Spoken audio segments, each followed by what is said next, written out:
अरविंद आगे बिना कुछ कहे चुपचाप उसे पैसे निकाल कर दे देता है। कुछ दिन बाद, तुम्हें नहीं लगता कमला, रौनक हम पर पहले से भी ज्यादा डिपेंड हो गया है? मुझे तो अब उसके भविष्य की चिंता होने लगी है।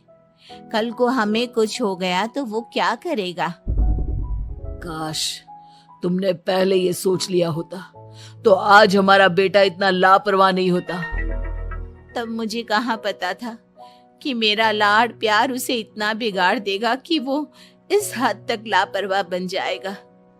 कोई बात नहीं, अभी भी देर नहीं हुई। मुझे पता है उसे कैसे सुधारा जा सकता है। कैसे?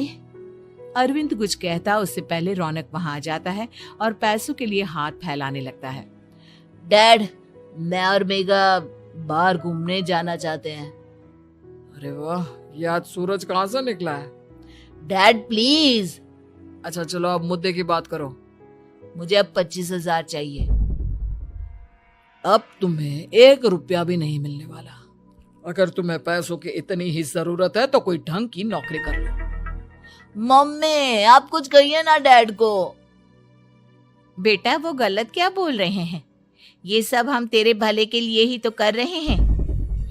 मम्मा, मैंने बताया ना आपको, मुझे नहीं करनी कोई जॉब वॉब। तो ठीक है, निकल जाओ हमारे घर से।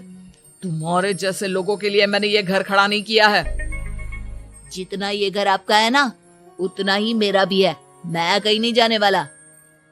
जाना तो पड़ेगा ही तुझे, क्योंकि अब मैं तेरा कोई भी खर्चा नहीं उठाने वाला। ठीक है, मत उठाइए मेरा खर्चा, मैं अपने दम पर भी जी सकता हूँ। तो बेशर्मों की तरह अब तक यहाँ क्यों खड़ा है? अपना सामान ले और निकल जाए यहाँ से। रौनक पैर पटकते हुए वहां से चला जाता है। घर से निकालना जरूरी है क्या उसे? बिना पैसों के कौन रखेगा उसे किराए पर? अगर उसका भविष्य सुधारना है तो हमें अपने दिल पर पत्थर रखकर ये कदम उठाना ही होगा। दोनों बात कर रहे होते हैं कि रौनक अपनी पत्नी के साथ एक बड़ा सा बैग लेकर घर से निकल जाता है, लेकिन घर से बाहर उसे कोई भी मुफ्त में अपने घर किराए पर नहीं रखता। अंत में थक हार कर वो फिर से अपने घर चला जाता है। क्या हुआ? थोड़ी देर पहले तो दहाड़ते हुए घर से निकला था, अब क्या हुआ? नहीं रखा ना किसी ने तुझे किराए पर? डैड प्लीज, मैं कुछ दिनों में कोई अच्छी सी नौकरी शुरू कर दूंगा। आप तब तक तो हमें रख लीजिए प्लीज। सुबह से रात हो चुकी है लेकिन कोई हमें रखने को राजी नहीं है। अब आप ही बताइए, इतनी रात को मैं मेघा को लेकर कहाँ जाऊंगा? ठीक है, बहू की वजह से मैं तुझे घर पर रख रहा हूँ, लेकिन तू इस घर में एक बेटे की नहीं बल्कि एक किराएदार की हैसियत से रहेगा। 3 महीने है तेरे पास। इन 3 महीनों के अंदर अंदर मुझे तेरी पहली तनख्वाह हाथ में चाहिए, समझ गया? पक्का डैड, इन 3 महीनों के अंदर अंदर तो कोई बढ़िया सी नौकरी ढूंढ ही लूंगा मैं।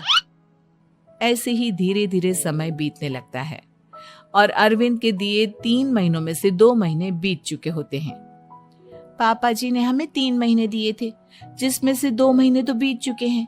अब ये आखिरी महीना बचा है। अरे तुम चिंता मत करो, आज मेरा ना 2 जगह इंटरव्यू है, दोनों में से कहीं ना कहीं तो जॉब लगी जाएगी। अच्छा, all the best. Raunak interview के लिए निकल जाता है, जिसके बाद शाम में रौनक घर आता है। कैसा गया इंटरव्यू?